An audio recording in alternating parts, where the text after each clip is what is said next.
Amém. Graças a Deus. Hoje eu queria estar compartilhando algo que Deus tem ministrado durante a semana em meu coração. Queria que a gente pudesse estar lendo o livro de Lucas, no capítulo 5,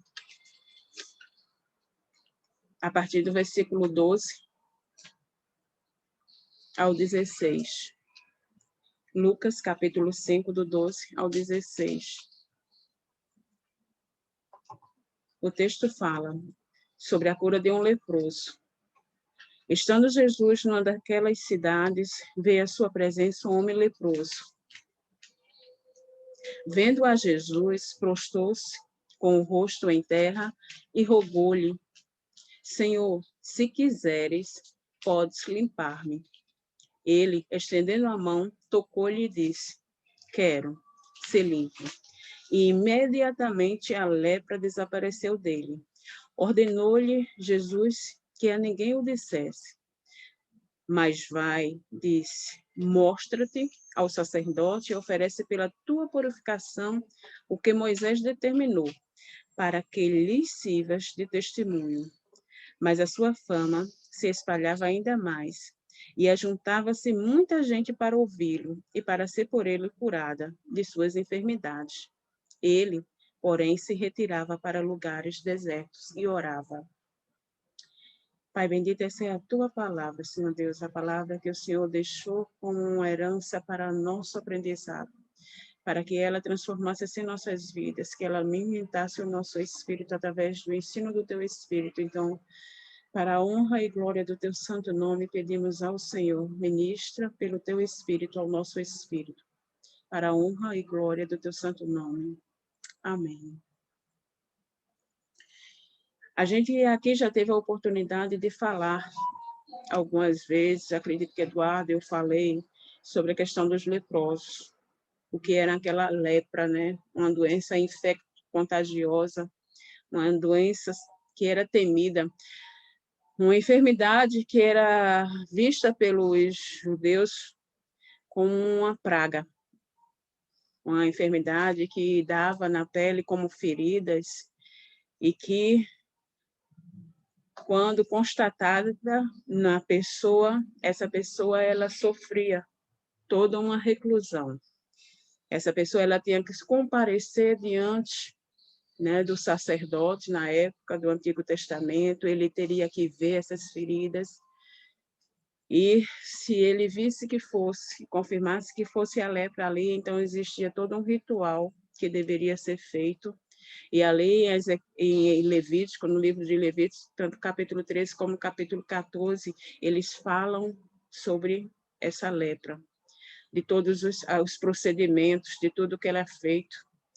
Ali no livro eles falam, né, que quando era constatado, quando o sacerdote pronunciava que aquele homem ou aquela pessoa, mulher, estava com lepra, ele o sentenciava como impuro. E o judaísmo ele via isso como uma impureza de alto grau, uma impureza que acometia a pessoa, e eles acreditavam até mesmo que era uma punição de Deus. Então, uma pessoa com lepra, ela sofria de uma rejeição, de uma exclusão social, ela teria que sair do arraial, ela teria, então, que ir em Levíticos, né, 13, 45, 46, fala, né, que ela teria que sair do arraial, ela teria que morar só, ela teria que vestir roupas rasgadas, os cabelos teriam que estar soltos, ela teria que gritar imundo, imundo por onde passasse, para que outras pessoas não se aproximassem, não tivessem contato, viu o grau de contágio que era. Então, essa pessoa era uma pessoa sofrida. Não bastasse simplesmente a doença em si, que fazia somente avançar, que não havia tratamento, não bastasse somente isso, ela era tirada completamente do que poderia ser para ela um conforto, do que poderia ser para ela uma ajuda, um suporte. Ela era tirada de um convívio, ela era tirada da sua família. E a gente viu que isso, essa lepra, ela então atingia não só o corpo, não só o físico daquele homem, mas com certeza atingia, por causa das medidas que eram tomadas, atingiam também a sua alma, atingiam também seu espírito. E quando a gente lê aqui, a gente vê uma cena acontecendo, e quando às vezes eu li esse texto durante a semana, esta semana, eu fiquei encantada com o posicionamento, com o que acontece nesse texto, tanto em relação ao leproso, quanto em relação a Cristo. A gente vê no versículo 12, que Jesus estava numa cidade, ela não menciona qual cidade, até que veio à sua presença um homem leproso. E este homem leproso, vendo a Jesus, ele se prostra, com o rosto em terra, e ele roga: Senhor, se quiseres, podes limpar-me. A condição desse homem fala já que ele, com lepra, já deveria ser uma pessoa exclusa. Ele deveria estar num local diferente daquele que ali Jesus estava, com certeza, cercado de pessoas daquela multidão. Mas a Bíblia descreve que ele veio, então, até Jesus, e ao olhar para Jesus, ele se prostra numa posição de humilhação. Ele coloca sua face por terra e ele submete-se ali àquela presença. E ele diz Senhor, e quando ele diz Senhor, ele está falando a Jesus que o reconhece, então, que reconhece a sua autoridade. Aquele homem, ele já estava enfermo, ele já estava sozinho. Ele vê em Jesus uma esperança, ele vê em Jesus uma possibilidade. E ele fala, se quiseres. Quando aquele homem fala, se quiseres, ele expressa ali o desejo que seja a vontade de Jesus. Ele não diz simplesmente, Senhor, me cura. Ele diz, se quiseres. Ele diz, olha, Senhor, eu quero a tua vontade, que a tua vontade se cumpra em mim. Porque se tu quiseres, então ele completa, eu serei limpo. E ele reconhece que na vontade de Deus, ele existe ali o poder e a autoridade para tocar ali aquilo que era ferida na sua pele, ferida no seu corpo. Jesus responde. Jesus responde, e a primeira coisa que Jesus faz é ter um gesto. Jesus estende a mão e toca naquele homem. E ali começa o processo de cura na vida daquele homem. Naquele homem que havia sido excluído, naquele homem que andava enfermo, naquele homem que sofria dores, naquele homem com certeza que tinha toda a sua angústia, toda a sua tristeza de estar sozinho, de enfrentar sozinho uma enfermidade que não tem a cura. Naquele toque de Jesus, começa um processo de cura na sua alma, um processo de aceitação. O amor de Jesus o toca. A presença de Jesus o toca. A inclusão de Jesus o toca. E quando Jesus toca aquele homem, ele expressa então a sua vontade e ele diz, quero. Quando Jesus revela a sua vontade ali, eu quero. Eu imagino que toda a luz que existia em Jesus Cristo, que emanou naquele momento e atravessou a escuridão da alma daquele homem, e rompeu, e trouxe uma esperança viva. Então Jesus diz, ser limpo. E a palavra diz, imediatamente ele ficou limpo da sua lepra. E não dá para imaginar a cena do que pode ter sido aquilo. Ver aquele homem completamente, seu corpo coberto com aquelas feridas esbranquiçadas, e agora ver seu corpo completamente, instantaneamente, imediatamente, pela palavra e pela vontade, pelo poder que há em Jesus Cristo, concedidos por Deus Pai, ser liberto de um tempo de enfermidade, ser liberto na sua alma, receber a cura no seu corpo, no seu espírito e na sua alma. Mas Jesus disse mais, ele disse, olha, não fala para ninguém, não comenta com ninguém, mas vai e apresenta-se ao sacerdote. Vai e cumpre ali, e te mostra ao sacerdote para que você ofereça, segundo a lei, para a purificação. E a gente vê nisso a preocupação ali e o ensino de Jesus e o zelo de Jesus, porque Jesus, conhecendo a lei, sabia que aquela cura em si, naquele homem, não o libertaria por completo do jugo que ele estava carregando há tanto tempo.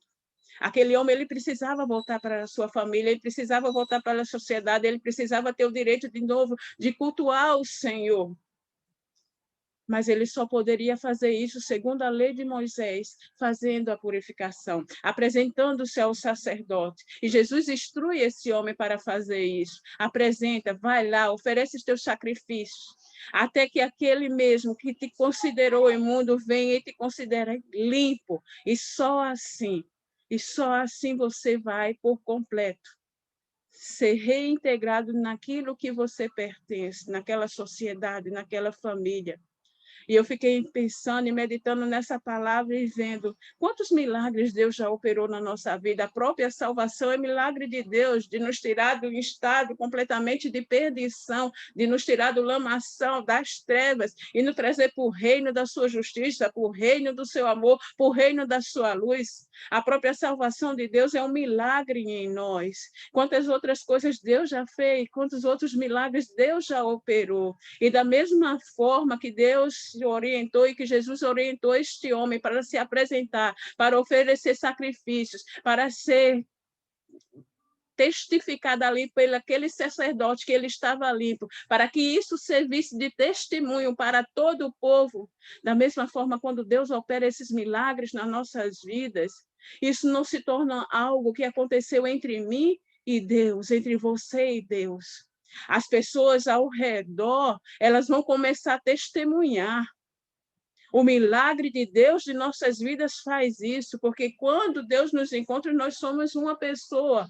E a partir do momento que nós conhecemos e nos entregamos, e a palavra de Deus habita em nós, e o seu Espírito habita em nós, as pessoas que nós convivíamos ontem, as pessoas dos nossos relacionamentos, os amigos, a família, vai dizer algo diferente.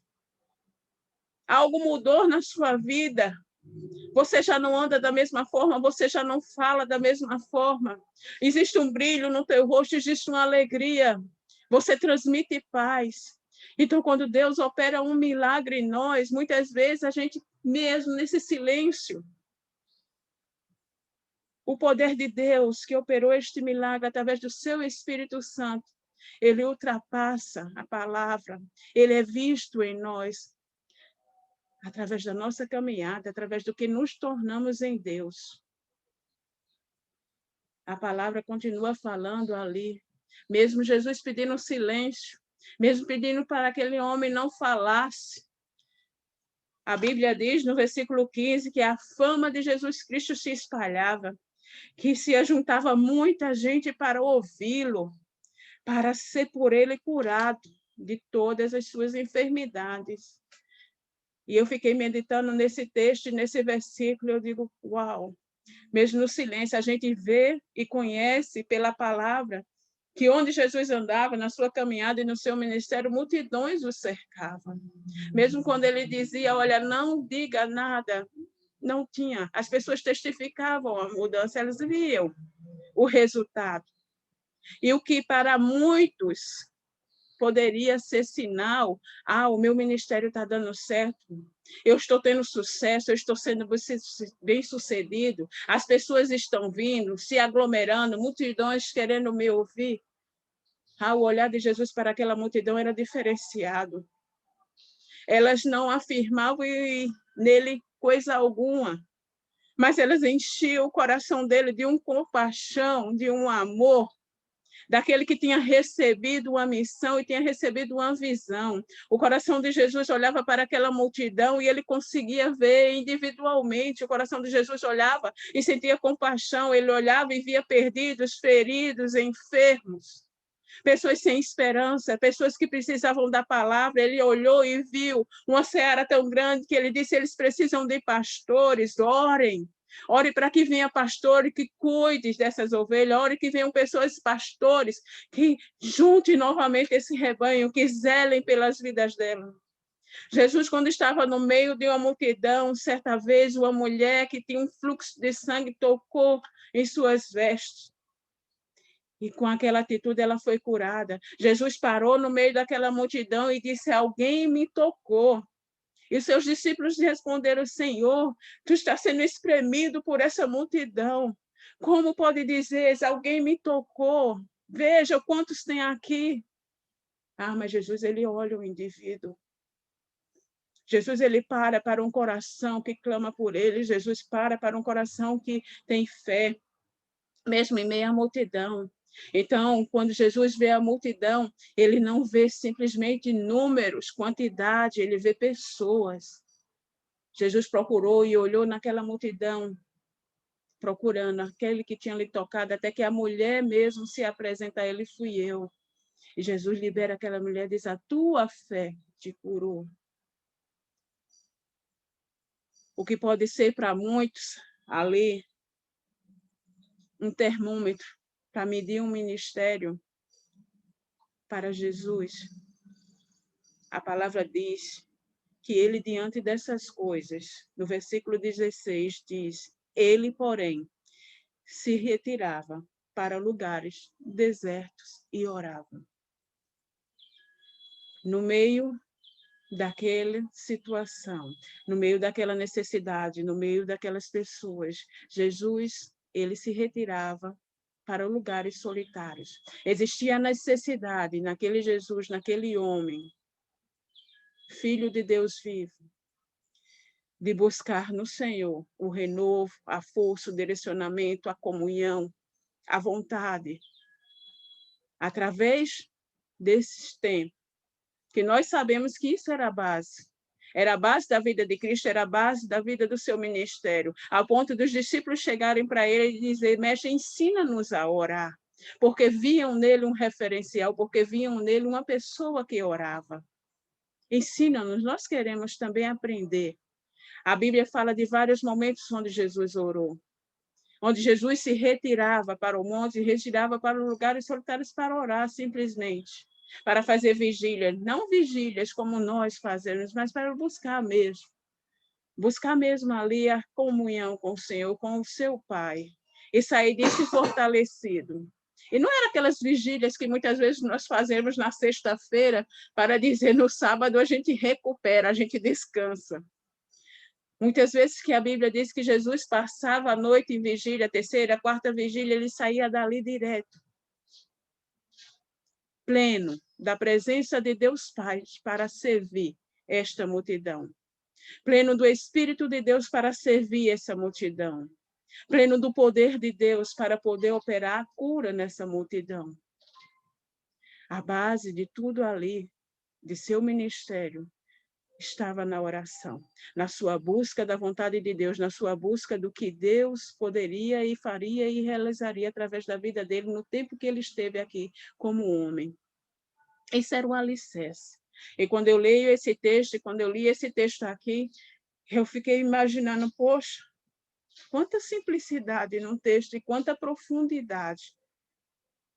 Como as coisas se encaixam perfeitamente, como tudo pode ser tão simples e poderoso ao mesmo tempo. E eu comecei a me ver e a me perguntar e me questionar na nossa caminhada, no nosso chamado, no nosso ministério, qual o posicionamento que temos tido para com a vontade de Deus, para com seu chamado. Às vezes nós queremos ver esses milagres acontecendo, queremos ser usados por Deus Todo-Poderoso no seu poder para alcançar vidas, como deste leproso, como deste homem que estava enfermo no seu físico, no seu espírito, na sua alma. Queremos poder tocar vidas nesse sentido e libertá-las. Queremos trazer para ele o poder, a cura de Deus. Queremos poder tocar, queremos poder ministrar. Queremos poder trazer vida ali onde está imperando a morte e a escuridão. Quantas vezes nossos corações não são pegos assim, em querer esse reconhecimento, em querer que as pessoas nos escutem, em querer que as pessoas percebam, em querer que as pessoas deem, ora, o like, que nos afirmem de uma forma no nosso ministério, sem perceber contudo o indivíduo, sem perceber contudo a necessidade de cada um. Mas existe também um tempo de oração, o tempo de estar sós com Deus. E eu me perguntei em qual desses momentos de Jesus eu tenho andado? O que eu tenho aprendido? Porque Jesus mesmo disse que em seu nome nós faríamos as mesmas coisas e mais ainda. Então, quando eu vejo esse ensino dele próprio, A maneira que ele se revelou, a maneira que seu coração se revelou para aquele homem enfermo, eu quero. A minha vontade é que você seja curado. A minha vontade é que você seja limpo. A minha vontade é que você seja acolhido de volta à sociedade. A minha vontade é que você seja reintegrado. Quando ele olha para aquela multidão e mesmo cansado tantas vezes, ele vai àquela multidão, ele ensina, mesmo sabendo que dentro daquela multidão muitos estavam ali para confrontar, muitos ali rejeitariam o seu nome, muitos ali não acreditariam, mas ele continua ensinando, ele continua curando, ele continua ministrando. Será que eu tenho insistido dessa mesma forma? Será que eu tenho perseverado nesta mesma forma, neste mesmo princípio de amor e de compaixão que Jesus estava, nesse mesmo posicionamento, de não abrir mão da vida de ninguém? E será que eu tenho dado a importância que Jesus, mesmo sendo filho de Deus, dava, de me retirar para lugares onde eu e o Pai seremos um? Onde ele vai revelar o meu coração e eu vou conhecer o coração dele, onde eu vou saber da sua vontade, lugares onde vai determinar toda a minha caminhada, lugares onde vai determinar tudo aquilo que eu vou fazer, lugares onde eu vou receber instrução, eu vou ser restaurada, eu vou ser curada também, eu vou ser renovada, eu vou ser cheia, lugares que eu possa estar sós com Deus e possa orar e fazer disso a base do meu chamado, a base da minha vida, da minha caminhada com Deus. Jesus Cristo, ele nos chama para isso. Ele tem isso para as nossas vidas, o poder ser instrumento na mão dele para levar cura, para levar a palavra, para levar este amor, para levar esse perdão. Ele nos dá a capacidade para perseverar, mesmo diante de todos os desafios, mesmo diante do cansaço. E ele se tornou modelo para nós, no que é buscar, no que é estar na presença de Deus. E nisso nós temos muito que aprender com ele. Que essa essência esteja em nós. Que estes lugares solitários existam em nossas vidas. Estes lugares solitários cheios da presença de Deus. Estes lugares solitários inundados da palavra e do Espírito do Senhor. Estes lugares solitários que determinam quem eu sou hoje, o que eu farei e como eu andarei amanhã. Que o Senhor possa estar ministrando as nossas vidas. Que esse exemplo de Cristo signifique algo para nós, nos alerte e nos estimule a fazer assim como ele faz. Não parar diante de um milagre, não perder a visão diante de uma multidão, mas caminhar para o lugar a qual nós pertencemos, Santo dos Santos, diante do Pai. De lá, nós seremos sempre transformados. Que o Pai nos abençoe.